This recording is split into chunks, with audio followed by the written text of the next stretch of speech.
I'd like to thank Annabel from Costello very much. Annabel Griffiths, who's going to chat a little bit about the collaborations they're working on in rare disease. Great, thank you very much for the impromptu invitation. Can I cheat and have a 4-minute warning as well? It's a pleasure to be here and see a fair few familiar faces as well. It's really another great networking event from Findacure, and it's a pleasure to introduce myself, Annabel, and my colleague Rick, who are from Costello Medical Consulting. For those of you who don't know us, what we do is we provide scientific support to the healthcare industry in the analysis, interpretation and communication of both clinical and health economic data. And the work that we've been doing with Findacure is primarily on the health economic side of things. And I'm here today to tell you our kind of personal feeling, having worked across rare diseases and a lot more general diseases, about how really rare diseases are leading by example when it comes to collaboration, and that they are a group and a disease area that is not only incredibly rewarding to work with, but actually people do work together and things do move forward because of it, and here Findacure championing that.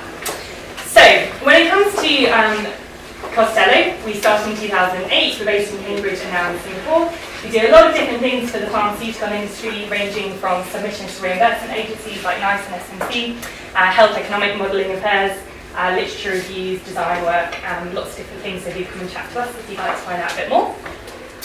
Now when it comes to disease modelling in rare diseases, we have a fair few challenges. So for those of you who all know, huge heterogeneity in the disease, in the way it presents. There are all exceptions, there are no rules. There's hardly any epidemiological or clinical data, often very little economic data to support why people should look at it, the impact treatments might have, and therefore there's less commercial incentive for people to get involved. So what we do with the work that we've been doing with Findacure is develop 2 types of model.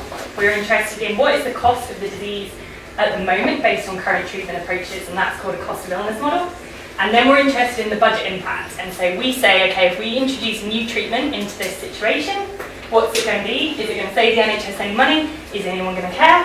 And how can we move it forwards? And the theory is that these will provide evidence for the social impact bond that Findacure is developing, which NHS will support, and then we'll have a nice self-generating model to run lots of trials looking at repurposing drugs in rare diseases.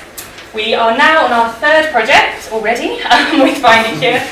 But the example, just to touch on our first one, was on a disease called Congenital Hyperinsulinism, which newborn babies present with persistent low blood glucose in the first few days of life.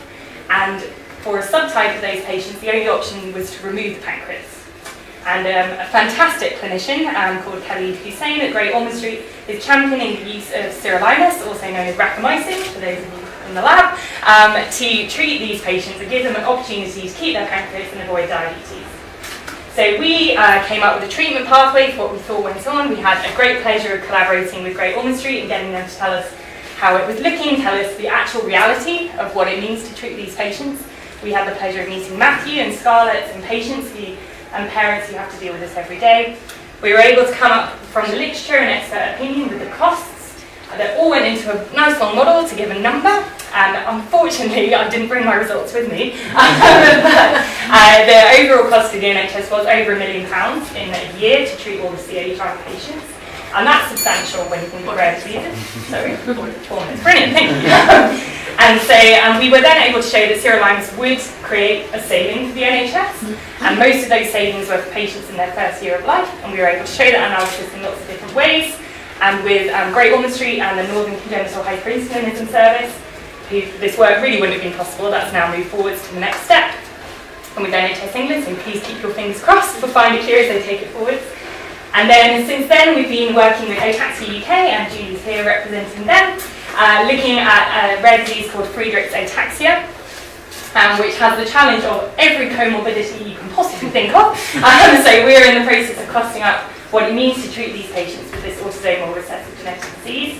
And we're looking at repurposing nicotinamide, which is actually a vitamin, vitamin B3, which increases the levels of frataxin protein, the mitochondrial protein, and is hopefully able to slow disease progression.